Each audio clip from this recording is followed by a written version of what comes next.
ஆமென், ஆமென். அல்லேலூயா, அல்லேலூயா. Mark எழுதின சுவிசேஷம் 11ஆம் அதிகாரம் 25 26 வாசிக்க பார்க்கலாம். Mark chapter 11 verse 25-26.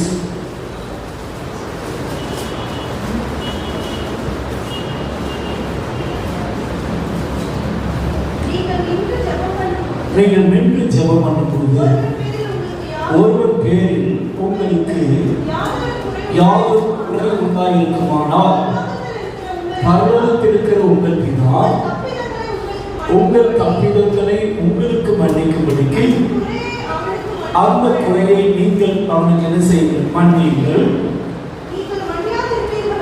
நீங்கள் மன்னிக்காதிருப்பீர்களானால் பரலோகத்தில் இருக்கிற உங்கள் பிதாவும் உங்கள் தப்பிதங்களை மன்னியாதிருப்பார் என்றார். அல்லேலூயா.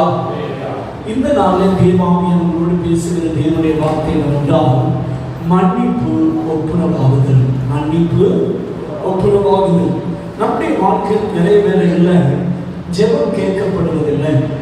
ஏன் ஜெபம் கேட்கப்படுவதில்லை அப்படின்னு கேட்டீங்கன்னா, ஆரம்ப நாட்களில் நம்ம ரட்சிக்கப்படுகிற பொழுது, இயேசுவை சொந்த ரட்சகராக ஏற்றுக்கொள்கிற பொழுது ஆண்டவர் இலவசமாய் நம்முடைய பாவங்களை மன்னிக்கிறார். நாம் நேற்றைய தினத்தில் பார்த்தபடி ஒவ்வொரு தேவ பிள்ளையும் அனுதினமும் சிந்தனை மூலம், பார்வை மூலம், பேச்சு மூலம், நடக்கையின் மூலம் செய்த பாவங்கள், மீறுதல்கள், அக்கிரமங்களை மன்னிப்பு கேட்க வேண்டும். என்ன பாவம், மீறுதல், அக்கிரமம், இந்த மூணையும் தேவ பிள்ளைகள் தினம் என்ன செய்யணும்? மன்னிப்பு கேட்டு ஜெபிக்கணும். அப்பதான் உங்களுக்கு முழுமையான விடுதலை கிடைக்கும். நேற்றைய தினம் வராதவங்க முடிஞ்சால் செய்தியை கேளுங்க. நீங்க அசால்ட்டா இருக்காதீங்க, அது ரொம்ப முக்கியமானது. அல்லேலூயா. சரி, நம்ம ரட்சிக்கப்பட்டு விட்டோம், இயேசுவிடத்தில் மன்னிப்பு பெற்றாச்சு, ரொம்ப சந்தோஷம். சபைக்கு வருகிறோம், ரட்சிக்கப்பட்டு அபிஷேகம் கூட சிலர் பெற்றுக் கொள்கிறார்கள். ரொம்ப நல்லது. ஒரு 3 வருடங்கள் நன்றாக விடுதலையா இருப்பாங்க. இவங்க செய்கிற ஜெபத்துக்கு உடனே பதில் கிடைக்கும். இவங்க யாருக்காவது சுவிசேஷம் சொன்னா அவங்க ரட்சிக்கப்படுவாங்க, சபைக்கு வருவாங்க. இவங்க ஜெபம் பண்ணாலும் இவங்களுக்கு விடுதலை கிடைக்கும், மற்றவர்களுக்கு விடுதலை கிடைக்கும். ஆனா 3 வருஷம் கழித்த பின்பு பார்த்தால் இவர்கள் என்னதான் ஜெபம் பண்ணாலும் அந்த ஜெபம் கேட்கப்படுவதில்லை. இவர்கள் என்னதான் மற்றவங்களுக்காக ஜெபித்தாலும் சரி, தனக்காக ஜெபித்தாலும் சரி, சுவிசேஷம் சொன்னாலும் சரி, அற்புதங்கள் நடப்பதில்லை. என்ன காரணம் அப்படின்னு கேட்டீங்கன்னா, ஆண்டவர் சொல்கிறார், நீங்கள் நின்று ஜெபம் பண்ணும் போது ஒருவர் பேரில் உங்களுக்கு யாதொரு குறை உண்டாயிருக்குமானால், என்ன உண்டாயிருக்குமானால்? குறை உண்டாயிருக்குமானால் பரலோகத்தில் இருக்கிற உங்கள் பிதா உங்கள் தப்பிதங்களை உங்களுக்கு மன்னிக்கும்படி அந்த தப்பிதத்தை நீங்க என்ன செய்யணுமா? மன்னிக்கணும். நீங்க மன்னியாமல் போனால் பரலோகத்தில் இருக்கிற உங்கள் பிதா உங்கள் தப்பிதங்களை உங்களுக்கு என்ன செய்ய மாட்டார்? மன்னிக்க மாட்டார். இப்ப நீங்க வந்திருக்கீங்க, வந்திருக்கிறவங்க எல்லாரையும் பார்த்து ஒரு கேள்வி கேட்கிறேன். நீங்க எல்லாரையும் மனப்பூர்வமா மன்னிச்சிருக்கீங்க உங்களால சொல்ல முடியுமா? ஒரு 6-7 கேள்வி கேட்கிறேன். இந்த கேள்விக்கு நீங்கள் எஸ் என்று சொன்னால் மன்னித்திருக்கிறீர்கள் என்று அர்த்தம். எல்லாருக்கும் நீங்கள் மன்னிக்கவில்லை என்று அர்த்தம். நீங்கள் மன்னியாக இருப்பீர்களானால் நீங்கள் என்ன ஜெபம் பண்ணாலும் பதில் என்ன செய்யாது? கிடைக்காது. ஆனா கூட்டத்தில் நீங்க ஆவியால நிரப்பலாம். கூட்டத்தில் நீங்க நிரம்புறதை வச்சு நீங்க விடுதலை பெற்றவர்கள், நீங்கள் ஆசீர்வதிக்கப்பட்டவர்கள் என்று அர்த்தம் அல்ல. சரிதானா? உன் வாழ்க்கையில கனிவுள்ள ஒரு வாழ்க்கை வரணும், வெற்றியுள்ள ஒரு வாழ்க்கை வரணும் அப்படின்னு நினைச்சீங்கன்னா நீங்கள் மன்னித்து இருக்க வேண்டும். அது எப்படி மன்னிக்கணும்னா, ஆண்டவர் ஸ்டார்ட் பண்ணும்போது குறை என்று ஸ்டார்ட் பண்றாரு, முடிக்கும் போது தப்பிதம் என்று முடிக்கிறார். குறை என்றால் என்ன? நோட் பண்ணிக்கோங்க. குறை என்றால் அறிந்து, அதாவது அறியாம செய்வதற்கு பேர் என்ன தெரியுமா? குறை. தப்பிதம் என்றால் என்ன? அறிந்தே செய்வதற்கு பேர் என்னது? தப்பிதம். சரிதானா? அதாவது ஆண்டவர் சொல்லும்போது உங்க வாழ்க்கையில முதல்ல மனத்தாங்கல் அல்லது மன வருத்தம், யாரும் குறை உண்டாயிருக்குன்னா என்ன அர்த்தம்?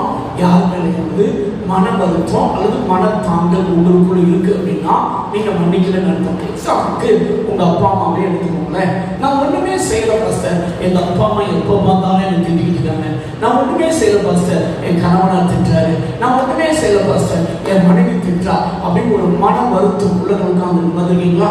பேசுவாங்க, கணவன் மனைவி கிட்ட பேசுவாங்க, பிள்ளைகள் பெற்றோர்கள் பேசுவாங்க. ஆனால் பிள்ளைகளை கொடுத்து பெற்றோருக்கும், பெற்றோரை கொடுத்து பிள்ளைகளுக்கு என்ன உட்கார்ந்து தெரியுமா? ஒரு மன வருத்தம் அல்லது மனத்தாங்கல் இருக்கும். என்ன இருக்கும்? மனத்தாங்கல் இருந்தாலே நீ என்ன செய்யலன்னு அர்த்தம்? மன்னிக்கல. ஃபர்ஸ்ட் ஸ்டேஜ் தெரியுங்க. ஃபர்ஸ்ட் ஸ்டேஜ் வந்து மன வருத்தம் அல்லது மனத்தாங்கல். செகண்ட் ஸ்டேஜ் எரிச்சல். மூணாவது ஸ்டேஜ் கோபம், நாலாவது ஸ்டேஜ் வெறுப்பு, அஞ்சாவது ஸ்டேஜ் கசப்பு, ஆறாவது ஸ்டேஜ் தூசணம், ஏழாவது ஸ்டேஜ் துர்க்குணம். என்னதுங்க? இந்த 7 உங்க வாழ்க்கையில வந்து பாஸ்டர் நான் இந்த சபைக்கு வந்திருக்கிறேன், இங்க வந்து நான் விடுதலையோட ஆராதனை பண்ணியிருக்கிறேன், எனக்கு யார் மேல எந்த மன வருத்தம் கிடையாது, மனத்தாங்கல். மன வருத்தம் என்னதுங்க? மனத்தாங்கல். 2வது எரிச்சல் கிடையாது, 3வது கோபம் கிடையாது, 4வது வெறுப்பு கிடையாது, 5வது கசப்பு கிடையாது, 6வது தூசல் கிடையாது, 7வது துர்க்குணம் கிடையாது. அப்படின்னு சொல்றவங்க மட்டும் கையை உயர்த்தி பார்க்கலாம். நான் எல்லாரையும் மன்னிச்சுதான் இங்க உட்கார்ந்து பாஸ்டர் அப்படின்னு சொல்றவங்க மட்டும் சொன்னது புரிஞ்சதுனால கையெழுத்துக்கலையா, எல்லாம் புரியாதனால கையெழுத்துக்கலையா?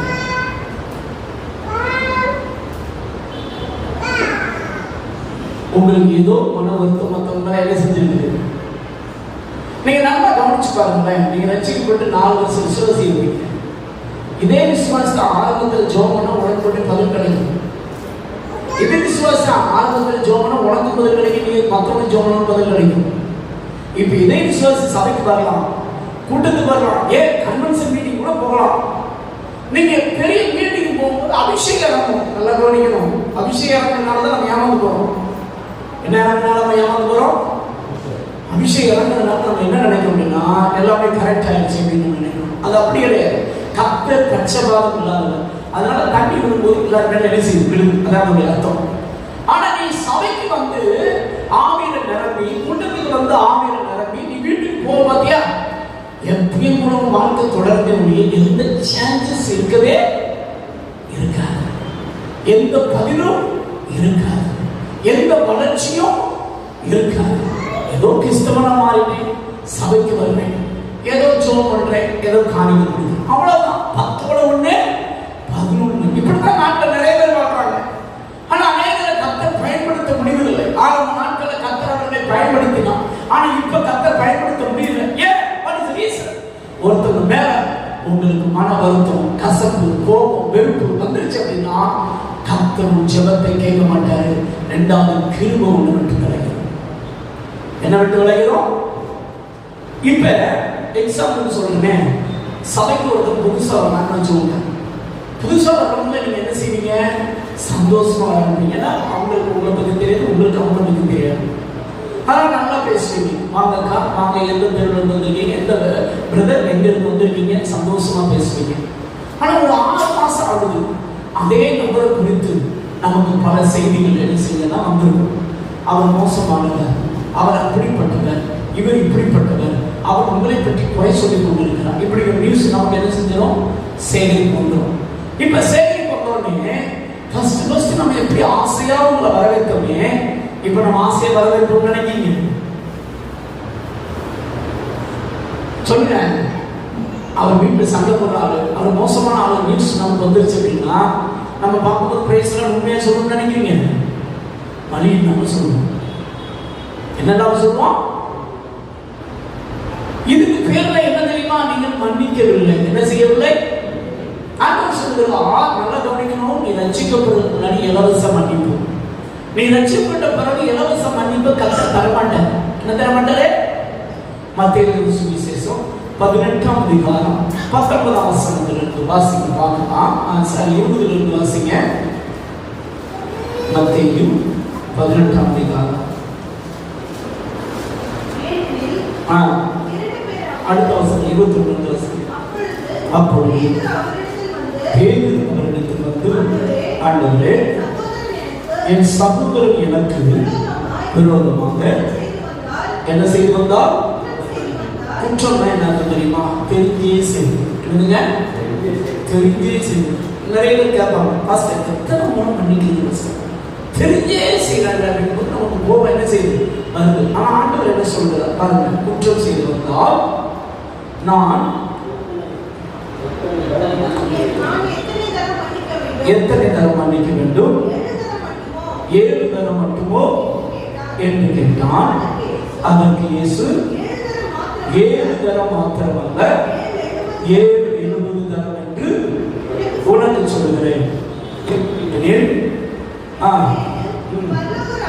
பரலோக ராஜ்யம் தன் ஊழியக்காரருக்கு ஊழியக்காரத்தில் கணக்கு பார்க்க வேண்டும் என்கிற ஒரு ராஜாவுக்கு ஒப்பாக இருக்குது. நல்லா கவனிக்கணும். இது என்ன ராஜ்யம்? பரலோக ராஜ்யம். பைபிள்ல 2 ராஜ்யம் இருக்குது. ஒன்று தேவ ராஜ்யம், இன்னொன்று என்ன ராஜ்யம்? பரலோக ராஜ்யம். தேவ ராஜ்யம் வர நம்ம ஜெபிக்கணும். உம்முடைய ராஜ்யம் வருவதாக அப்படின்னு இயேசு ஜெபம் பண்ண சொன்னார். மத்திய 6:9-13 வரைக்கும். இது நம்ம தேவ ராஜ்யம் வருவதற்கு என்ன செய்ய வேண்டும்? ஜெபிக்க வேண்டும். பரலோக ராஜ்யம் வர ஜெபிக்க வேண்டும். பரலோக ராஜ்யம் என்ன செய்து இருக்குது? ஆனா பரலோக ராஜ்யம் இப்ப நம்ம என்ன கேட்குது? கணக்கு கேட்கும். என்ன கேட்குதுன்னு சொல்லுங்க? கணக்கு கேட்கும். அப்படி கணக்கு பார்க்கறதுனா ஒரு மனிதன் வந்து நிற்கலாம். நீங்க வீட்டுல போய் வாசிக்கோங்க. அது 1-35 வரைக்கும். சரிதான். அந்த 21 வசனத்திலிருந்து 35 வசனம் வரைக்கும் வீட்டுல போய் வாசிக்கணும். நமக்கு நேரம். ஒரு ராஜா கணக்கு பார்க்கிறார். கணக்கு பார்க்கும்போது ஒரு ராஜா இடத்துல ஒருத்தர் 10,000 கோடி, நம்ம கணக்குப்படி எவ்வளவுங்க? 10,000 கோடி கணக்கு வாங்கியிருக்கான். எவ்வளவு வாங்கியிருக்கான்? இப்ப ராஜாவை கூப்பிட்டு நீ உன்னை, உன் மனைவி, உன் பிள்ளை எல்லாத்தையும் வித்து என்ன கொடுங்கடா அப்படின்னு. உடனே அவன் காலம் விழுந்து, ராஜா தயவு செய்து மன்னிங்க, நான் இப்படியே கொஞ்சம் கொஞ்சமாக கொடுத்துருக்கு. உடனே ராஜா மனம் இறங்குறாரு. இலவச மன்னிப்பு. என்ன மன்னிப்பு? இலவசமா டோட்டலா மன்னிச்சுட்டேன். இப்ப மன்னிப்பு பெற்று இவன் வெளியே போய்கிட்டு இருக்கான். போய்கிட்டு இருக்கும்போது இவன் கிட்ட ஒருத்தன் கடன் வாங்கியிருக்கான். யாருக்கிட்ட? இவன் மன்னிக்கப்பட்டான் பாத்தீங்களா? இவன் கிட்ட ஒருத்தன் எவ்வளவு கடன் வாங்கியிருக்கான்? 1 லட்சம் ரூபாய் கடன் வாங்கியிருக்கான். இவன் வாங்குறது எவ்வளவு? 10,000 கோடி. என்னதுங்க? 10,000 கோடி. இவன் கிட்ட அடுத்த வாங்குறது எவ்வளவு? 1 லட்சம். சரிதானா? நான் அதுல வந்து தாமதம் போடணும். நான் உங்களுக்கு புரியுது என்ன சொல்றேன். சொல்லுங்க, புரியுதா? 1 லட்சம் ரூபாய் வாங்கியிருக்கான். 1 லட்சம் இருந்து 10,000 கோடி இருந்து யோசிச்சு பார்க்கணும். இப்ப இவனும் பாத்தீங்கன்னா அவனுடைய தொண்டையை பிடிச்சி, ஏய் நீ கடனை கொடுத்தா நான் உன்னை வந்து சிறைச்சாலை போட்டேன். அவனும் காவல் கொஞ்சம் பொறுமையா இருக்க, நான் தந்துருக்கேன். நான் உன்னை மன்னிக்கலாம் முடியாது. நான் உன்னை தூக்கி எங்க போறேன்? சிறைச்சாலையில் போறேன் போறேன். இந்த நியூஸ் ராஜாவுக்கு போகுது. இந்த நியூஸ் யாரு போகுது? ராஜா போகுது. ராஜா போகிற, எப்பா நான் உனக்கு இறங்கினது போல நீ அவனுக்கு இறங்க வேண்டாமோ? நான் உனக்கு இலவச மன்னிப்பு கொடுக்கல, அது கூட நீ அவனுக்கு எப்படி மன்னிச்சிருக்கணும்? இலவச மன்னிப்பு தந்திருக்கணும். ஆனா நீ என்ன செய்யல? மன்னிக்கல அப்படின்னு சொல்லிட்டு 33 இருந்து வாசிக்க பார்க்கலாம். 34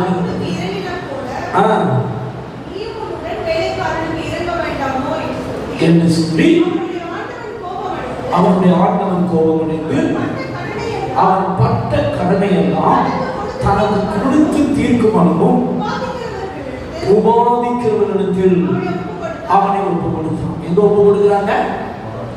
ஒரு சபைக்கு கர்த்தர் உபாதிக்கிறவன் அப்படின்னா என்ன தெரியுமா? அனுபவம் பண்ணுவாங்க. முதலாவது வியாதி. உபாதிக்கிறவன் யாருங்க? வியாதி. ரெண்டாவது பலவீனம். ரெண்டாவது பலவீனம். மூணாவது என்ன தெரியுமா? மரணம். மூணாவது என்னங்க? இது எங்க போட்டுருக்கீங்களா? 1 கொரிந்தியர் 11:23 கடைசி வரைக்கும் நோட் பண்ணிக்கோங்க. சரிதானா? உங்களில் அநேகர் வியாதி உள்ளவர்களும் பலவீனரும் நித்திரையும் அடைந்திருக்கிறார். நல்லா கவனிக்கணும்.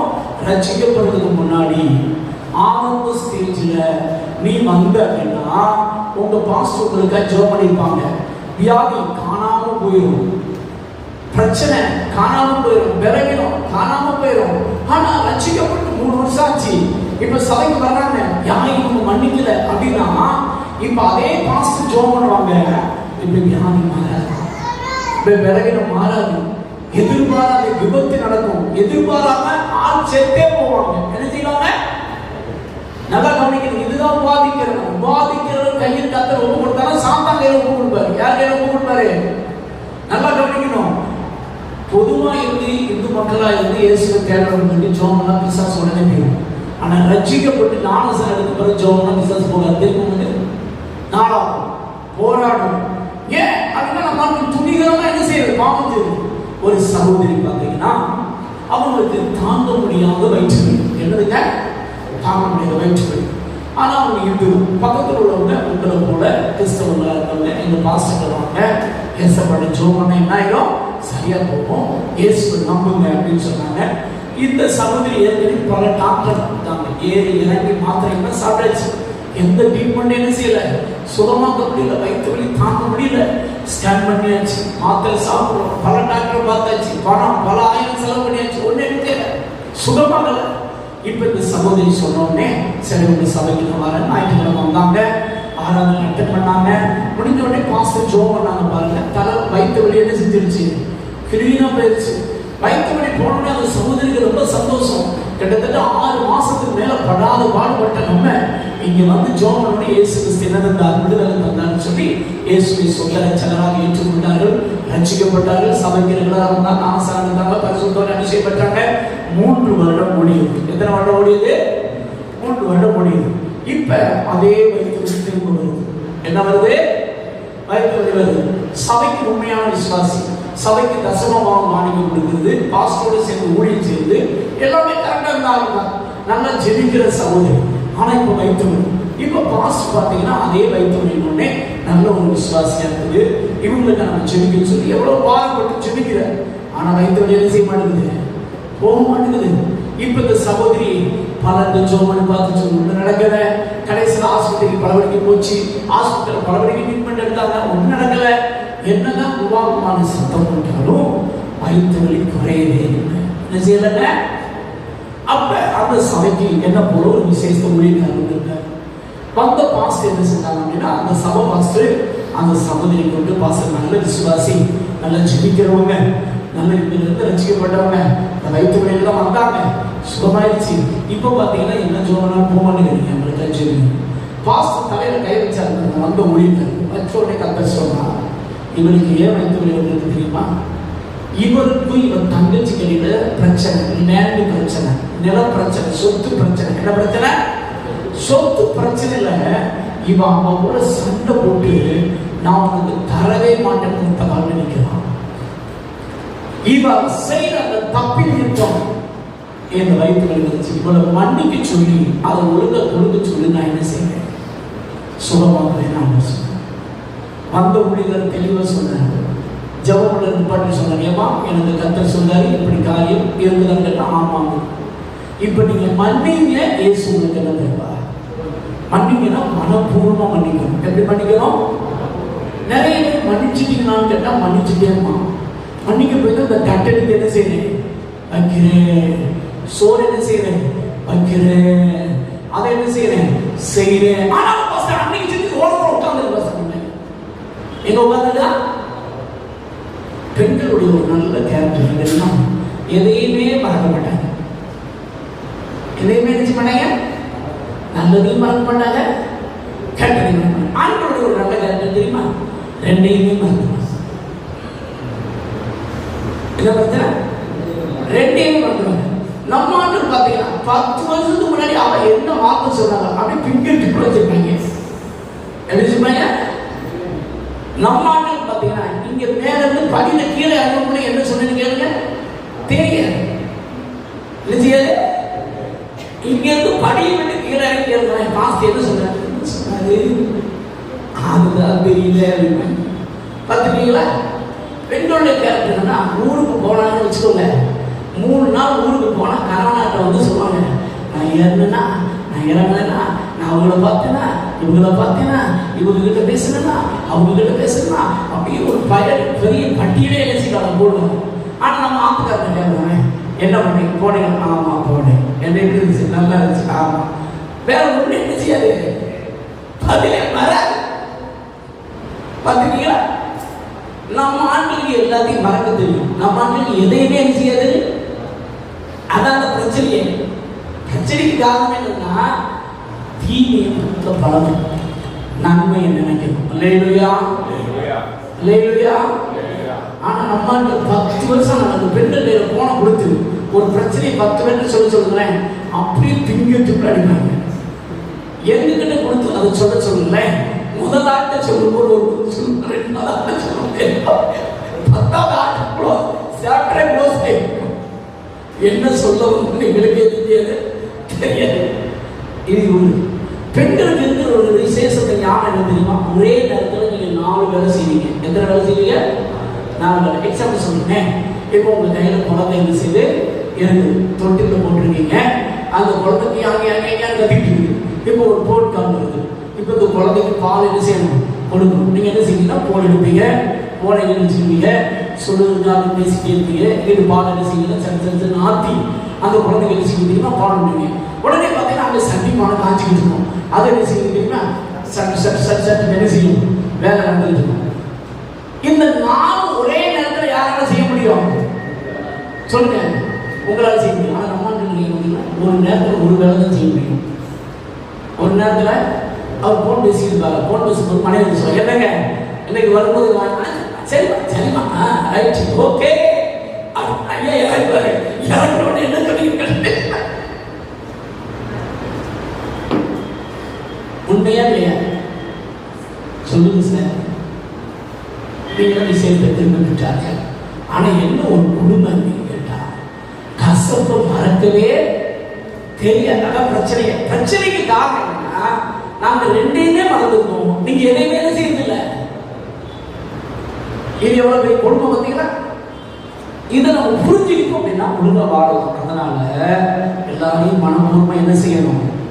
என்ன பூர்வமா சொல்லுங்க? என்ன பூர்வமா? எபேசியர் 4ஆம் அதிகாரம் கடைசி வசனம் வாசிக்க பார்க்கலாம். எபேசியர் chapter 4 கடைசி வசனம் எத்தனை வசனம் சிஸ்டர்? எத்தனை? 32. வாசிக்க பார்க்கலாம். ஒருவருக்கொருவர் தயவாயும் மன உருக்கமாயும் இருந்து கிறிஸ்துவுக்குள் தேவன் உங்களுக்கு மன்னித்தது போல நீங்களும் ஒருவருக்கொருவர் என்ன செய்யுங்கள்? மன்னியுங்கள். இப்ப அசைய பாஸ்டர் உங்களுக்கு முன்னாடி பிரசங்கம் பண்றதா தெரியும். ஆனா அசைய பாஸ்டர் தப்பு பண்றதுனா ஏசப்பட்ட போய் நான் என்ன கேட்கிறேன்? மன்னிப்பு கேட்கிறேன். இயேசுவின் ரத்தம் என்ன செய்யுது? கழுவு போய் பிதாவாகிய தேவனை கிறிஸ்துவுக்குள் எப்படி பார்க்கிறார் அப்படின்னா ஒரு பாவமும் செய்யாத புது மனசுல பார்க்கிறார். எப்படி பார்க்கறாருன்னா இப்ப நான் ஒருத்தனை மன்னித்தா எப்படி மன்னிக்கணும் அப்படின்னா மனப்பூர்வமா இயேசுவின் நாமத்துல நான் ஜெபிக்க முன்னாடி வந்து நிக்கணும். ஜெபத்துக்கு முன்னாடி வந்து நின்று யோசிக்கணும். இன்னைக்கு காலையில இருந்து யாரெல்லாம் எனக்கு விரோதமா தீமை செய்தாங்க, என்கிட்ட உரசினாங்க, என்கிட்ட வந்து தப்பா பேசினாங்க, என்னைய மன வேதனைக்குள்ளாக்குனாங்க அப்படின்னு நான் ஜெபிக்கிறதுக்கு முன்னாடி யோசிச்சுட்டு நான் இயேசுவின் சமூகத்தில் சொல்லணும். நான் மனப்பூர்வமாய் அவர்களை இயேசுவின் நாமத்தில் மன்னித்து ஆசீர்வதிக்கிறேன். எப்படி மன்னிக்கிறேன்? என்ன பூர்வமா அப்படி சொல்லிட்டு நீ ஜெபம் பண்ணினா உன் ஜெபத்துக்கு என்ன தருவா? பலன். அல்லேலூயா. ஆனா நீ அப்படி மன்னிக்காம ஆண்டவரே எனக்கு அதை செய்யும், ஆண்டவரே எனக்கு இதை செய்யும், நைட்டு பார்த்தீங்கன்னா கணவன் மனைவி சண்டை போட்டு மூஞ்சி திருப்பிட்டு ஜெபம் பண்ணுது உருண்டு. நீ என்ன உருண்டு சொன்னாலும் கத்தர் ஜெபத்தை செய்ய மாட்டாரு. சொல்லுங்க, கேட்பாரு நினைக்கிறீங்க? ஹலோ, நீங்க அழுது நல்லா புலம்பலாம். சிறப்பு திருப்தி என்ன தெரியுமா? சபைக்கு வந்து நான் அழுதுட்டேன் மாஸ்டர், அழுது உடனே அப்பா அப்படிங்கிற மாதிரி. ஆனா அதே பிரச்சனை உனக்கு துளி கூட மாறாது. இதே ஆரம்ப ஸ்டேஜ்ல நீ அழுதுருப்ப, இயேசு உடனே பதில் தந்திருப்பாரு. ஆனா இப்ப நீ ஜெபம் பண்ணுவ, கர்த்தர் எந்த பதிலும் என்ன செய்ய மாட்டாரு? தரப்பட்ட. ஏன் அப்படின்னா நீங்க என்ன பூர்வமா மன்னிக்கணும்? சொல்லுங்க. நிறைய கணவன்மார்கள் கெட்டு போறதுக்கு காரணம் என்ன தெரியுமா? மனைவிமார்கள். என்னதுங்க? கணவனாருக்கு ஒழுங்கா ஒத்துழைப்பு கொடுக்கறது இல்லை. கர்த்தர் ஏற்படுத்துற குடும்ப வாழ்க்கையில ஒழுங்கா ஒத்துழைப்பு கொடுக்கறது இல்லை. அதுல பாத்தீங்கன்னா கில்லாடி வேலைகள்லாம் பண்றது, மூஞ்ச திருப்பிக்கிறது. என்ன பண்றது? கணவனார் தப்பு பண்ணிட்டு வந்தாருன்னு சொல்லி இயேசுக்கு என்ன செய்யுது? அழுகுது. எனக்கு தெரிந்த ஒரு அம்மா, அந்த அம்மா சொன்ன சாட்சி நான் உங்களுக்கு சொல்றேன். அந்த அம்மாவுக்கு பார்த்தீங்கன்னா ஏசியாவே வந்துருச்சு. எனக்கு ஆச்சரியமா இருந்துச்சு. இந்த அம்மாவுக்கு ஏசியாரியா அப்படின்னு நம்ம சமையல் பிரசங்கம் பண்ணும்போது சொன்னாங்க. நல்லா ஜெபிக்கிறம்மா. அந்த அம்மாவுக்கா அப்படின்னு எனக்கு ஆச்சரியம். என்னம்மா ஆச்சு அப்படின்னு கேட்டேன். அந்த அம்மா சொன்னாங்க, நான் நல்லா பாஸ்டர் சபைக்கு போய் பாஸ்டரோட இணைந்து ஊழியம் செய்வேன். அப்படி ஓடி என் கணவனாக கண்டுக்கிறதே இல்லை. எனக்கு தெரியல. அதனால அவர் சைடு பிஸ்னஸ் போயிட்டார். சைடு பிஸ்னஸ் என்னன்னு தெரியல, வேற கண்ணோட டூயிட் பண்றது. சரிதானே? அந்த வேலையை பார்த்தேன். இது இந்த சகோதரிக்கு டென்ஷன் ஆயிடுச்சு. என்ன ஆயிடுச்சு? டென்ஷன் ஆயிடுச்சு. ஏசப்பட்டது சொன்னாங்க, நான் உண்மை தானே நம்பி இருக்கிறேன், உனக்கு தானே ஒழிஞ்சீங்க, பழைய அவன் வந்து அப்படி பண்ணா ஆத்துமா நான் என்ன செய்ய மாட்டேன், மன்னிக்கவே நான் என்ன செய்ய மாட்டேன். சொல்லுங்க, மன்னிக்க மாட்டேன். ஆண்டவர் சொன்னாரா? அவன் தப்பு பண்ணதுக்கு காரணம் யாருதான்? சொல்லுங்க. நீதான். நீ ஒழுங்கா அவன் கூட வாழ்ந்தியா அப்படின்னு கத்தர் கேட்டாங்க.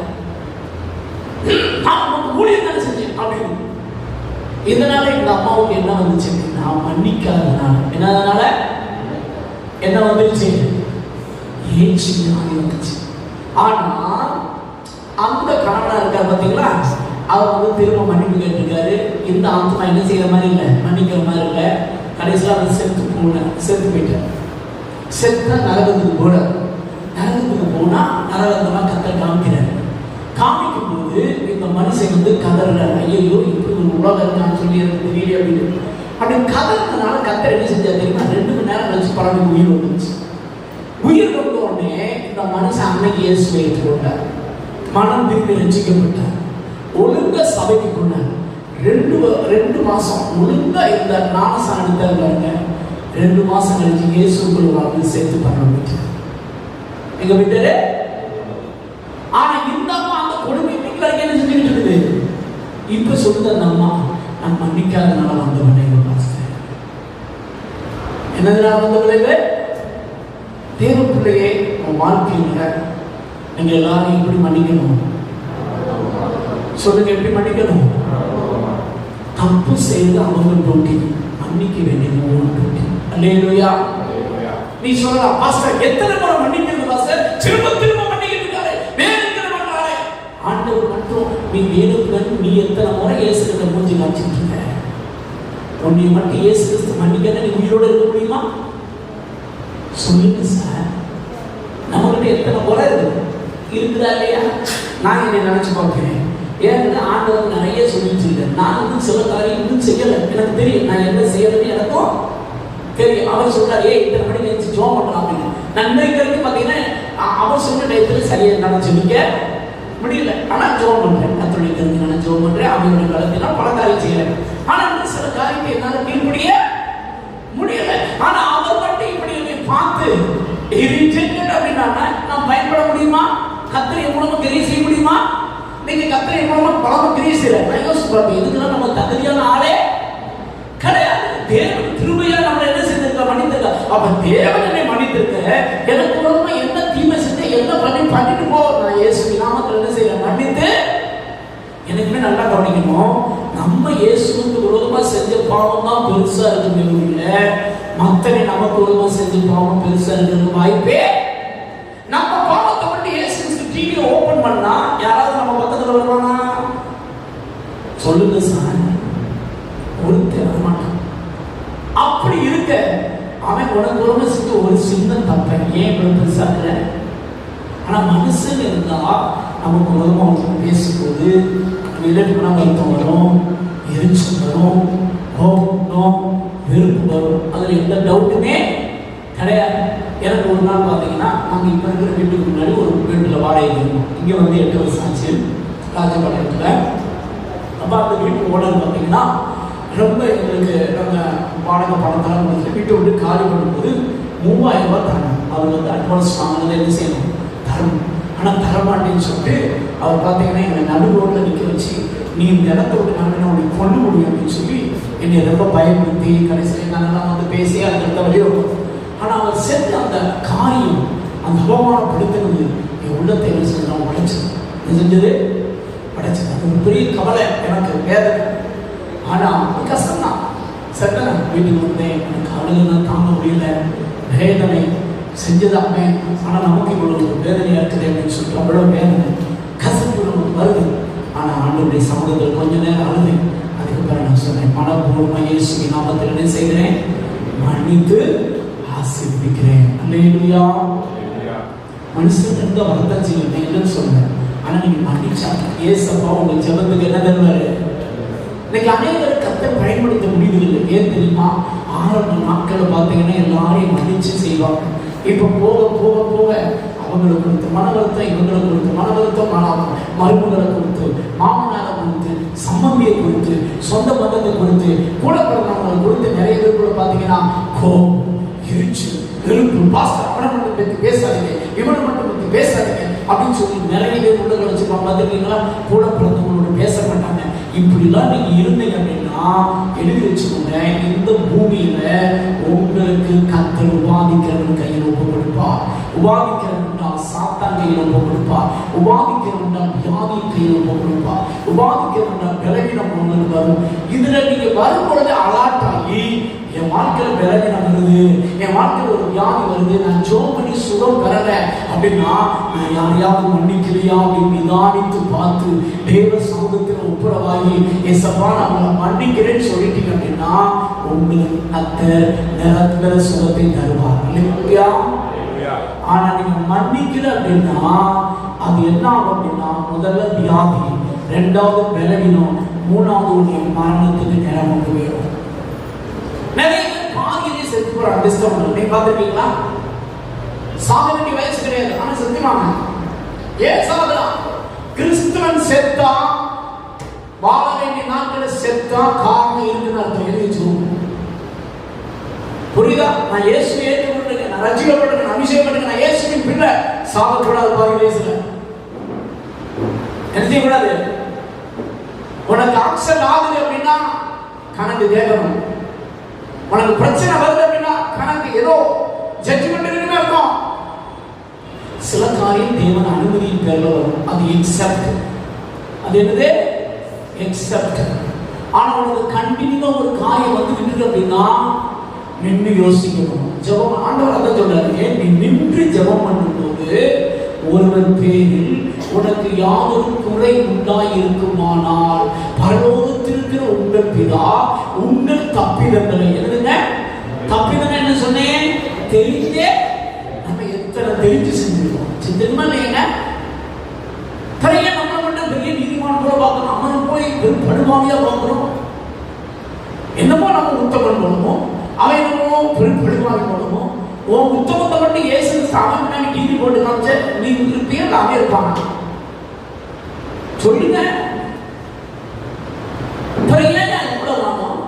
ஒரே ஒரு வாழ்க்கை. எத்தனை வாழ்க்கை சொல்லுவாங்களா? ஒரு வாழ்க்கை. கிறிஸ்துவ வாழ்க்கையின் அஸ்திவாரம் தெரியுமா? முதல்ல மன்னிப்பு. எழுதி வச்சுக்கோங்க. என்னது? மன்னிப்பு. இன்னைக்கு நிறைய கிறிஸ்தவங்களை பார்க்கிறேன், யாரையும் என்ன செய்யறதில்லை, மன்னிக்கிறதே. மன்னிக்கிறதுன்னு நீ விடுதலை எதிர்பார்க்காது. கூட்டத்தில் வேணா விடுதலை இருக்கும். நாங்க சொல்றது நிரந்தர விடுதலை சொன்னேன்.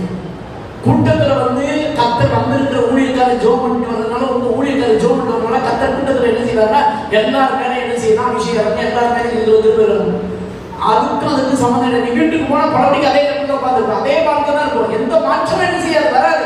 வரல அப்படின்னா எல்லாம் ராங் ஆன்சர் அப்படின்னு அர்த்தம். முதல்ல மன்னிக்கணும்.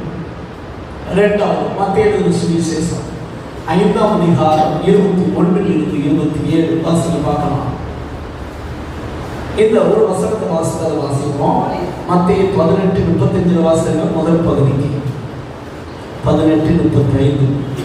நீங்களும் அவனவன் தங்கள் சகோதரன் செய்த தப்பிதங்களை என்ன பூர்வமாக மனப்பூர்வம் மன்னிப்புனா என்ன சொன்னேன்? புது மனுஷனா பார்க்கணும். எப்படி பார்க்கணும்? இயேசு கிறிஸ்து நம்மளை எப்படி பார்த்தாரு அப்படி பார்க்கணும். அல்ல அதுக்கு பேர் என்னது? ஆனா நம்ம மன்னிச்சுட்டோமா அப்படின்னு பார்த்தீங்களா? டீ குடிப்பீங்கன்னு நினைக்கிறேன், ஆனா டீ வராது. என்ன வராது? சாப்பிடுவீங்கன்னு நினைக்கிறேன், ஆனா என்ன வராது? உங்களை தான் நான் நினைச்சுக்கிட்டு இருந்தேன். ஓகே, ஆனா அதே ஆத்மா ஃபர்ஸ்ட் போனா எப்படி சொல்லுவாங்க? சந்தோஷமா கத்தோம். சந்தோஷமா கத்தோம் நினைக்கிறீங்க. அதுதான் சொல்லுங்க. புரியுதா? என்ன பூர்வமா மன்னிக்கணும் சார்? ஒருவேளை உன்னால யாரையும் மன்னிக்க முடியல அப்படின்னா ஏசப்பட்ட விழுந்துட்டு என்னால அந்த மனுஷன் என்ன செய்ய மன்னிக்க முடியல, ஆனா மனப்பூர்வம் நீங்க சொன்ன வார்த்தைக்கு கீழ்ப்படிய விரும்புறேன். என்ன பண்ண விரும்புறேன்? எனக்கு தயவு செய்து மன்னிக்கக்கூடிய கிருபை என்ன செய்யுங்க. உண்மையா சொன்னா கிருபை தருங்க, டூப்ளிகேட் சொல்லிட்டு தரமாட்டேன். சொல்லுது புரியுதா? நம்மளால சில காரியம் முடியாது, கன்ஃபார்ம் நம்ம மனுஷன் தான், நம்ம சரண்டர் ஆயிடும். ஆனா நான் ஒரு வசனத்துக்கு கீழ்ப்படி விரும்புறேன். எதுக்கு கீழ்ப்படி விரும்புறேன்? வசனத்துக்கு கீழ்ப்படிச்சா பரலோகமே போக முடியும். எதனா பரலோகம் போக முடியாது. அப்ப சரண்டர் ஆயிடும். சரண்டரை கிருபை தான் கேட்டா கத்த கிருபை தருங்க. ஓகே, அடுத்த வாசனை பார்க்கலாம்.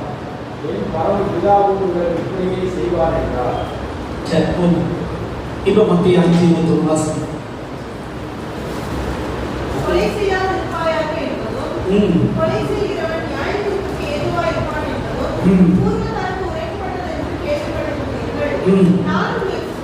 நான் உங்களுக்கு சொல்கிறேன், தன் சகோதரனை நியாயம் இல்லாமல் கோபித்துக் கொள்கிறவன் நியாய தீர்ப்புக்கு ஏதுவாக இருப்பான்.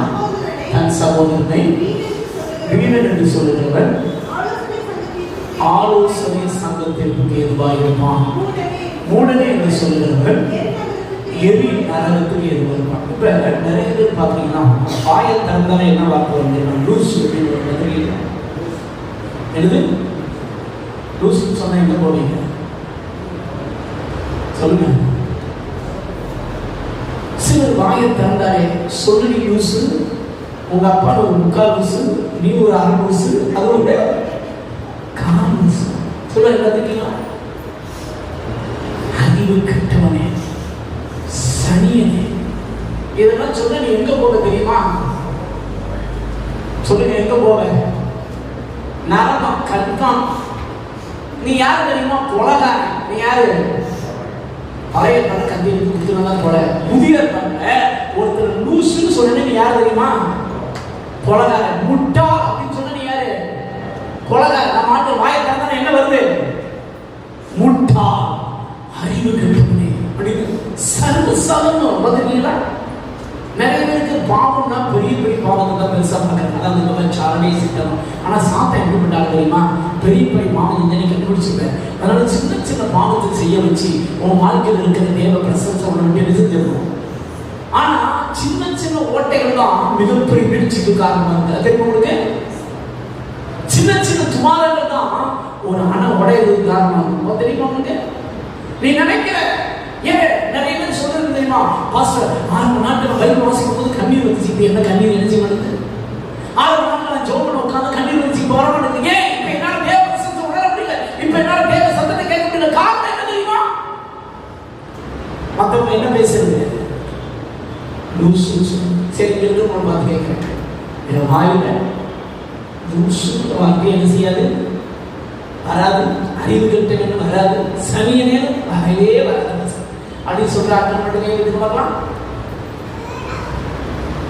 ஒரே ஒரு ஆத்மா இருக்க கை வைத்து